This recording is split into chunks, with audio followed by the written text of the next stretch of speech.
SNX consoles arrived in late 2020. Okay. Um, I'm just jumping in here. Hello, everybody. No Realer here.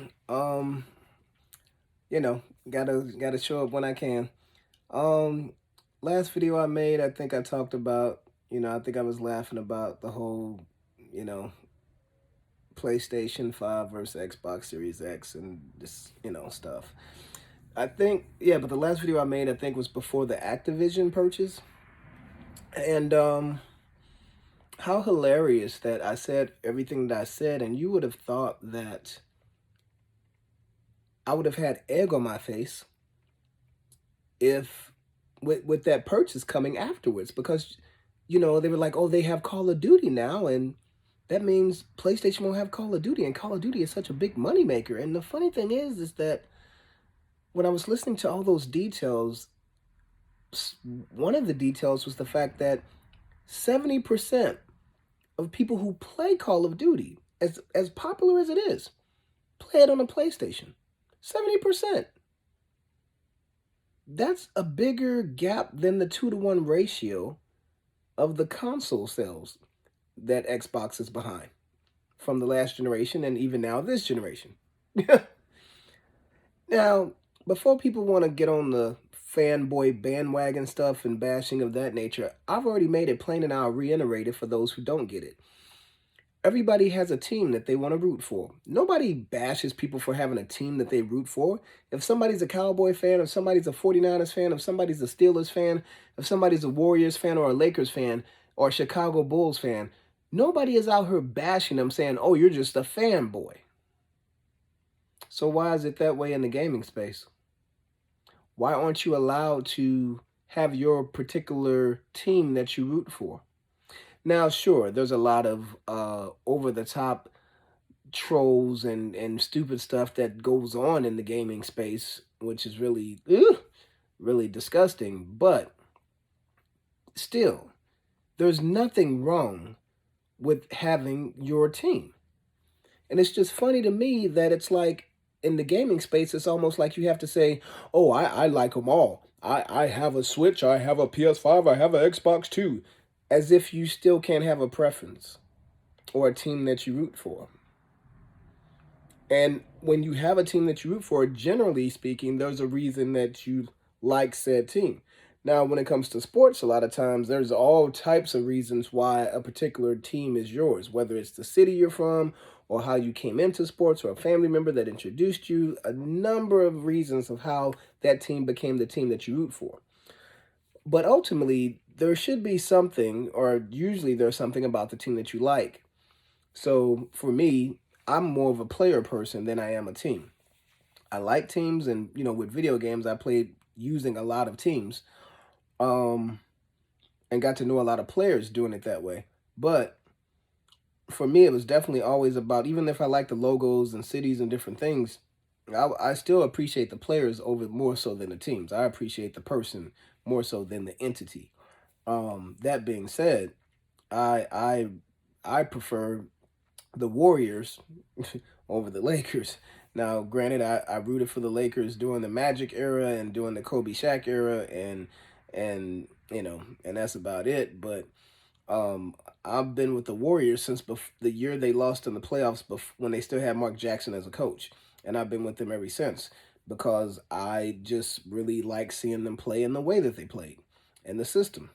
So, I was just fortunate, as so was the team, to win that chip the next year when I was really kind of behind them based on what I saw them do the year before.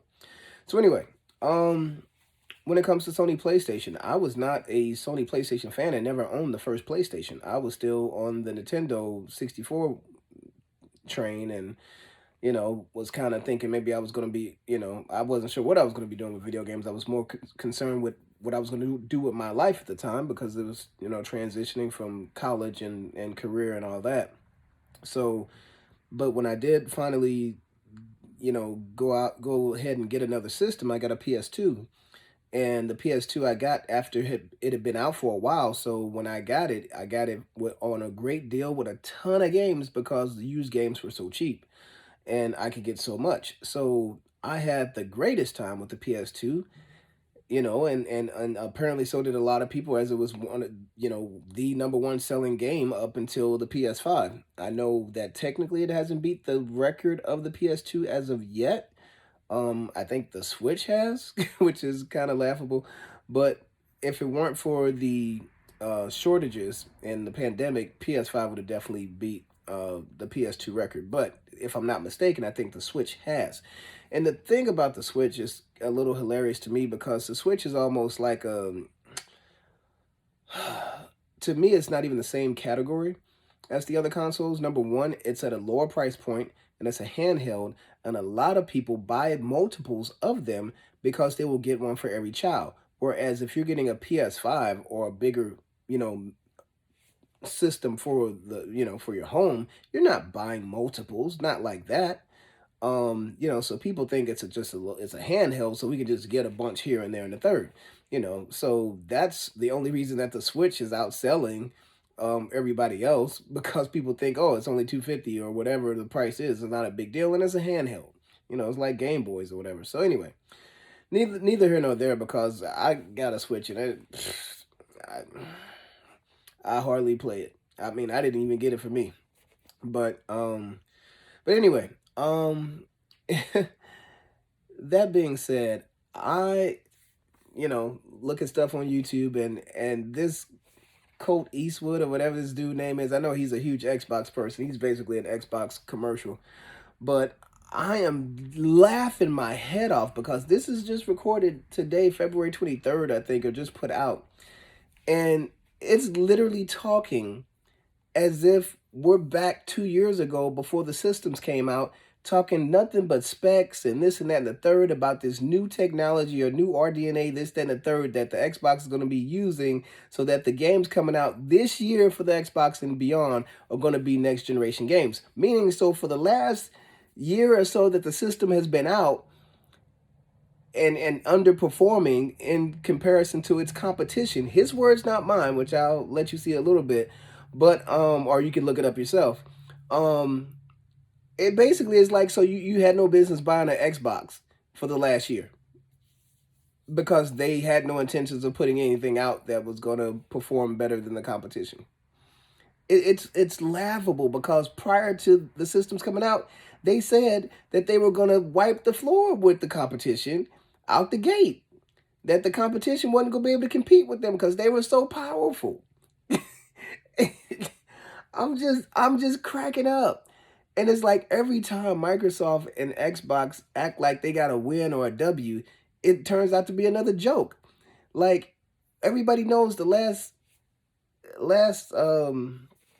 generation, they were like, where are the games? We still waiting. And here you are a year into the new system and they still waiting. And I'm sorry if y'all think this is fanboy stuff, but this is literally hilarious because it's like politicians feeding you lies and crap, and y'all buy this crap. And it's hilarious. There hasn't been a company that Microsoft has bought in the gaming space that has produced something worth talking about for any length of time. Like, Gears was nice, but like I said before in one of my other videos, I've got a 360 just for Gears, and more so for Gears than whatever the Halo was that came out. But I did like the Halo that had the 4-player campaign. I really thought that was cool. Like, to have 4 people playing a campaign. That's like what Teenage Mutant Ninja Turtles, like. But I definitely wanted to see Gears of War for myself and enjoy it. And even though it was different and cool and whatnot, once I had experienced it, it was like, okay. I wasn't really like bent on and excited to the point where like, oh, I can't wait to see what comes next after that. I was good. It was like, okay, I tasted that. That was good. But it's nothing that I'm gonna go and buy another system just so I can have that experience again. It wasn't there for me. And that is what it is. Again, like I said, it wasn't that I didn't like it, wasn't that it wasn't good. It just it's not a console seller for me. It was a nice experience, and that was that. I mean, with PlayStation, there was no limit to the exclusives and different experiences that I would have on there that I enjoyed, and just, was what it was. So Anyway,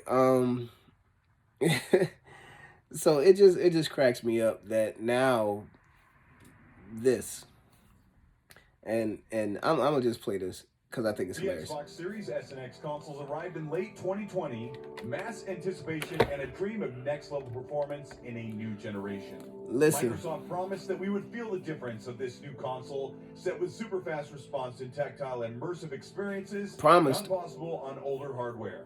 The Xbox Series X is impressive on paper.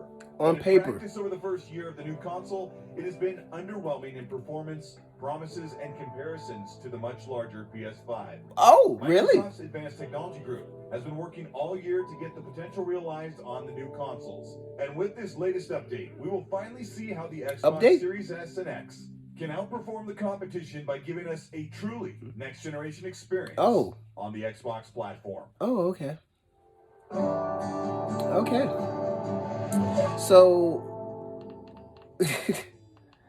I'll just let it go. See what else. Welcome back to the channel. Today, the Advanced Technology Group from Microsoft spoke up about new RDNA 2 features that are totally going to change how Xbox Series S and X games look in the future. If you end up enjoying this video, let me know by liking and subscribing to the channel. Hit the bell to be notified. We're a year into it and we're still talking about the future. Upgrade to Xbox Series S and Series X. The Xbox Project Scarlet is a hardware set Project Scarlet using to ready for a true next-generation experience across Xbox and PC. The hardware and software feature sets that are combined with a brand new game engine peel away the magic that make our favorite brand new games look and feel incredible. Xbox waited nearly a year behind the PS5 to implement the most forward and future-thinking architecture paired with cutting-edge console and even PC components to give developers a platform to create next-level gaming performance. Unfortunately for console fans watching the multi-platform comparisons, much of the very first year of the Xbox Series S and X consoles, the more powerful and more advanced Xbox was being outperformed by the PS5. Put plainly, the games we played for over the first year of the PS5 and Xbox Series consoles are really just last-generation designs with improved resolution, frame rates, and new ray tracing and half-hearted integration. And to be brutally honest, games like Cyberpunk 2077 and Watch Dogs Legion resort to 30 FPS ray tracing modes. And this, thankfully, is a thing of the past and a symptom of cross-generation porting on console. The Microsoft Advanced Technology Group, the experts behind the new hardware features, the development kits, and the engines that will power the next generation on Xbox Series S and X, are just beginning to take form as new games are being built outside of consideration for last gen's Xbox One and PS4. Today, the ATG team presented to game developers that VRS is the solution to gain 10 to 15% performance advantage in their graphics budget as they build games on the RDNA 2 supported PC and Xbox Series consoles. VRS is a first on console only available on the Xbox Series S and X. VRS in 2 tiers can give rendering pipelines anywhere from 15 to 33% extra head. Okay, so since they went ahead and put a commercial in there, which is completely unnecessary. Anyway, room for other graphical presentation in games, depending on how it is utilized. But what does this translate into games as players and consumers? Right now, games are struggling to run at 1080p or... Okay, that's enough. So, for those who've been following this for any length of time, we didn't heard this crap before over a year ago. Talking about the kits that they were using, talking about the technology, this, that, and the third. So, you telling me after a year, and you supposedly waited a year after the PS5 to have something better than the PS5. And so whatever you had that was supposed to be better, you didn't produce better. So they had older, supposedly, according to, certain Microsoft Xbox people logic, Microsoft had the better, more newer kits and didn't produce nothing worth a daggone better than a PS5. And now, after having those better kits, now you got another kit that's supposed to do better. And supposedly the kits that you had, that you waited a year for, you're just about to start releasing games from there without consideration of the older generation. So you should produce better. Now, and you're saying that you're only going to have this great experience on your platform. And yet at the same time, whatever technology that the PlayStation 5 is using, they also are in the same boat where now that they're going to be producing things without considering the PS4, what do you think they're going to produce? Oh, you think that they're not going to produce something as good as what you can produce because of your much more powerful toolkit and system and equipment. That's yet to be seen. So take the bets, I guess. Start taking bets, seeing if y'all gonna produce what y'all claim. Because the sad thing is,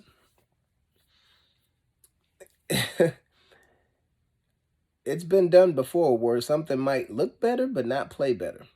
It's been done before where something might be just not as enjoyable or fun to experience.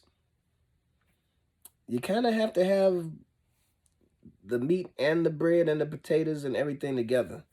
And the funny thing to me is with Microsoft and Xbox, I hear a whole lot of talking and not a whole lot of production, not a whole lot of proof. You know, like he said, good on paper and good on your PR presentation. But when it come time to show up and put out games, y'all been blank for what? Going on 10 years? Like like definitely more than 5 years. More than 5 years y'all been taking L's. Like y'all smoking more than Snoop Dogg with the L's y'all taking. So who's putting their chips in to think that y'all for to get it? I mean, does anybody else not understand that that's the reason why they're doing Game Pass?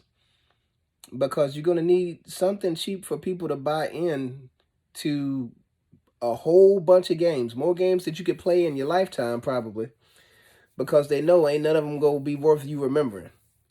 And I know I'm doing digs now, but seriously, people want to talk about how great a value Game Pass is, but I'm like, Joker, what kind of life you live? How many games do you need to play? How many games will you actually play? And of those games, how many are worth playing? And to be honest, if it's really about like just playing games that you enjoyed, then let me pull out my Nintendo 64 and my PS2 and my PS3 and my PS4 and my PS5. And I'm pretty sure with all those systems that I still own and still work, I would probably, if time was not an issue, I'm sure I would probably still have more fun than whatever you got on Game Pass. And that's facts. Because again, when it's all said and done, it's about opinions of what do you like to play. You know, what do you like to play? Because most of my fun of playing games for more years than a lot of people out here been living have been on the other platforms. You know, if I mean, I really need to get my PS2 out because I miss NBA Volume Street 2. I miss NFL Street 1 and 2. I miss, you know, the fight night with the rappers and you know, I miss the 2K football games. Like, and who knows what else I'm forgetting.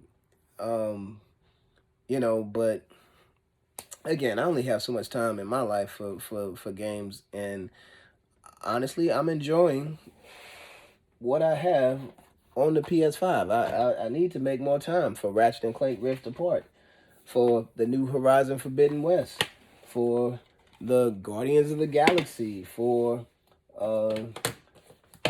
Demon Slayer, the Final Fantasy VII Remake, Assassin's Creed Valhalla, that's over here, Tales of Arise, which seems to be pretty cool, Cyberpunk, I got over here, I mean, The Last of Us Part 2, I still haven't done, Back for Blood, like, man, Immortals, Phoenix, Rising, I mean, just too many games, So again, don't be mad at me for having a team that I like and support and big up and appreciate. And don't be mad and don't be a hater just because if your team, is a team that loses all the time and takes L's committedly for years on end, just enjoy your L's. I mean, a L is a nice letter. I mean, maybe that's why they hate so much, because they could point their L's and use guns to shoot at other people they hate. I'm sorry, I gotta make jokes. But anyway, I just had to come back and give my piece and say whatever, because I'm still laughing at the fact that even after spending billions of dollars, billions, you can't buy a win. Can't buy a win. Like the hype of the hype of the first big purchase of Bethesda came and went. And then they thought they'd double down and buy Activision. And then when the truth about that purchase came through, it's like, and it ain't even completed yet. And it's already died down. It ain't even been a month since the information came out that the purchase was going down. And already the hype and the big win of it has gone. And you went from this to this in less than a month after almost $80 billion spent. I can't fathom it. Like, it's hilarious. Like, because